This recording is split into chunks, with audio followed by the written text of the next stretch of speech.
बाकियों अराजनीतिक ने अपनी मासिक पंचायत सयाना तहसील प्रांगण में आयोजित की, जिसकी अध्यक्षता भगवाना सिंह लोधी ने की तथा संचालन हीरालाल शर्मा ने किया। पंचायत में विद्युत समस्या को लेकर रोष व्याप्त रहा। किसान नेता चौधरी मांगेराम त्यागी ने कहा कि क्षेत्र में किसानों को केवल 7 घंटे विद्युत सप्लाई दी जा रही है और वो भी 2 शिफ्टों में दी जा रही है, जिससे किसानों के सामने सिंचाई की समस्या खड़ी हो गई है। तथा सयाना तहसील में अवैध खनन जोरों पर रात भर ट्रैक्टर ट्रॉली ट्रक डंपर चल रहे हैं। अगर प्रशासन इस पर रोकथाम नहीं करता तो भाकियों और राजनीतिक स्वयं खनन माफियाओं को रोकेगी, जिसकी समस्त जिम्मेदारी प्रशासन की होगी। युवा जिला अध्यक्ष ठाकुर शैलेंद्र आर्य ने कहा कि तहसील सयाना में भ्रष्टाचार चरम पर है। किसान नेता ने कहा कि जिन अधिकारियों से न्याय की उम्मीद थी, उनकी अदालत में गरीब किसान से अवैध वसूली उप जिलाधिकारी की नाक के नीचे तहसील कर्मियों द्वारा किसानों से अवैध वसूली की जा रही है। इसको तत्काल रोका जाए, वरना बड़ा होगा आंदोलन। उसके बाद 6 सूत्रीय ज्ञापन उप जिलाधिकारी रविंद्र कुमार को सौंपा गया, जिसकी मांगे निम्न प्रकार है। कानपुर स्थित जमीन तमन्ना पत्नी इस्तकार, जिसको तहसील प्रशासन ने बिना कोर्ट आदेश के भूमाफियाओं को भ्रष्टाचार के दम पर कब्जा कर दिया था, अविलंब वापस कराई जाए। क्षेत्र में आवारा गोवंशों को पकड़वाना, गौशाला पहुंचाना, बिना परमिशन के खनन माफिया रात भर खनन करते हैं, उन्हें तत्काल रोका जाए। गांव निसुरखा में 25 से 30 साल पुरानी चक्रोट चल रही थी, विपक्ष ने उसे जोतकर कब्जा कर लिया, अविलंब खुलवाई जाए। गांव बिखराव में तालाब की जमीन पर माफियाओं ने कब्जा कर रखा है, तत्काल हटाया जाए। स्मार्ट मीटर जो कि किसानों एवं उपभोक्ताओं के लिए अभिशाप है, उनको रुकवाया जाए। धरना होगा जिस दिन के भैया हमें तारीख निश्चित करके बता देंगे। अनिश्चितकालीन धरना रहेगा और अनिश्चितकालीन धरना आप जानते हो कैसा रहता, किसी दिन कुछ, किसी दिन कुछ, किसी दिन कुछ, किसी दिन कुछ। हमने वो धरना भी देखा कि 20 आदमियों से 20 चंद्रकला, हमारे त्यागी जी ने 20 चंद्रकला जो डीएमसी तेज तर्रा डीएम भौती हैकर सिंगार, उन लेडीज जैसा हमारे लक्ष्मीबाई का रूप, और पीएम को भैया ने मात्र 20 लोगों के द्वारा अंदर नहीं घुसने दिया था। उधर आना बोल रही थी और फिर जब कमाई तो ओढ़ा लिया संक्रांत का कि मुझे खिचड़ी खाने आना। भैया ने कि ठीक है, आने दो, खिचड़ी खाना कोई आ रहा तो हमारे तो आ तो बहुत सारे लोगों को,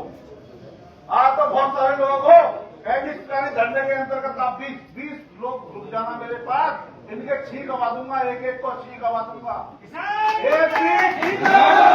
इसमें एक भी गुंडा मवाली बदमाश पैन नहीं रखेगा इस तहसील में। ये तहसील वो बन जाएगी, दोबारा से वही बन जाएगी। आपने देखा होगा 2012 में कितने अधिकारी की कुटाई हुई थी।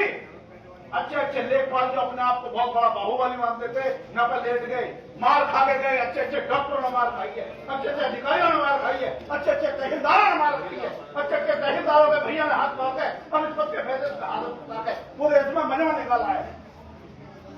वही हो जय नहीं आई हो, आप वही लोग हो।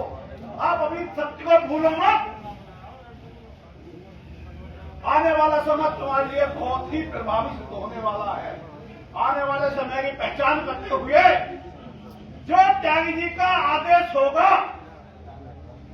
आदेश कोई भी हो, जान से लेकर मान तक पूरी जान लगा देंगे। इस तहसील से भ्रष्टाचार को खत्म करके कर लेंगे। ये समझता हो कि वो हमारे खिलाफ मुकदमा लिख देगा तो हम मुकदमे की सच्चाई जानते हैं। पिछले मुकदमे भी हमारे खिलाफ हैं। हम ये जानते हैं कि हमारे मरने के पश्चात हमारी औलाद के ऊपर ये हमारा मुकदमा नहीं चलेगा, ये हम जानते हैं बखूबी। अगर वो ये सोचते हो कि हम मुकदमों से, पुलिस की लाठियों से भारतीय किसान यूनियन के लोगों को डराने का काम कर लेंगे तो बहुत बड़ी भूल में है वो लोग, वो भ्रष्ट अधिकारी, वो भ्रष्ट कर्मचारी। उन्हें अभी भी समय है, चेतावनी है कि अपने आप को सुधार लें। साथियों, मुझसे पहले भी कुछ हमारे वक्ता बोले हैं। मैं आप सबसे एक बात कहना चाहता हूं। हमसे पूर्व वक्ता ने कहा कि लाठी बंदूकें निकाल लो, इस तरह की बात व्यर्थ है।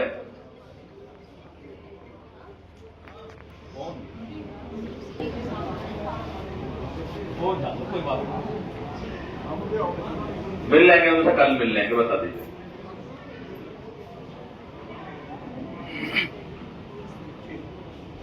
कहते थे कि आंदोलन संयम से जीते जाते हैं, संघर्ष हमारा नारा है,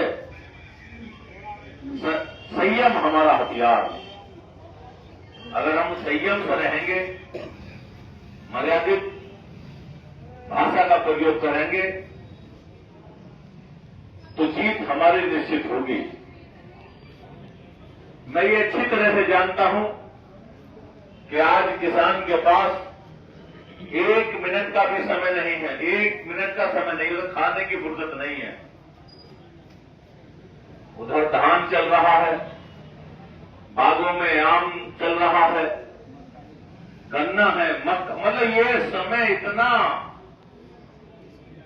बेशकीमती है किसान के लिए कि 1 मिनट की फुर्सत नहीं। और आज इतना सब कुछ होने के बाद मासिक मीटिंग में इतने लोग बैठे हैं, ये हमारे लिए बहुत गर्व की भी बात है। और इसी से ये हमारा पैमाना भी है कि जब कभी आंदोलन बड़ा होगा तो क्षेत्र के कितने लोग यहां पर आएंगे। आप सबका धन्यवाद करता हूं कि इतनी बड़ी तादाद में आप आए। और अपने पूर्व वक्ता को ये कहना चाहूंगा कि वो छोटा भाई है हमारा, कि इस तरह की भाषा का उपयोग अगर तुम करोगे, उससे ज्यादा बढ़कर फिर काम करेंगे। अगर हम बंदूकें उठा लेंगे, हथियार उठा लेंगे, गोली उठा लेंगे, तो फिर हम किसान यूनियन के लोग कहां रहे? हम तो नक्सलवाद की तरफ चले गए। अगर हम बंदूकों से बात करेंगे, गोलियों से बात करेंगे, तो हम तो नक्सलवादी कहलाएंगे। फिर हम किसान कहां रहे? कहां हम किसान यूनियन के लोग रहे? पूर्व वक्ता ने कहा कि अपनी जान दे दो, तेल छिड़क लो। अगर हम अपनी जान दे देंगे, तेल छिड़क लेंगे, मर जाएंगे, तो इन किसानों की बात कहने वाला फिर कौन बचेगा भाई? मैं जानता हूं वो आक्रोशित है, आक्रोश अलग चीज है, लेकिन वो देखें कि वो जिला के संगठन के जिला अध्यक्ष हैं, अहम पद पर हैं, सैकड़ों हजारों लोग आपको फॉलो करते हैं, आपके बात को सुनते हैं, मानते हैं, आपके साथ संघर्ष में जाते हैं, आपके साथ आंदोलनों में जाते हैं। तो हमें इन सब चीजों का भी ध्यान रखना है। लेकिन ये बात भी सत्य है कि अगर कहीं भ्रष्टाचार, बेईमानी, किसान के साथ अभद्रता, उसका उत्पीड़न, मजदूर का उत्पीड़न, किसी गरीब व्यक्ति का उत्पीड़न, अगर तहसील, थाना अथवा अस्पताल, ब्लॉक, किसी भी सरकारी संस्था में अगर होता है,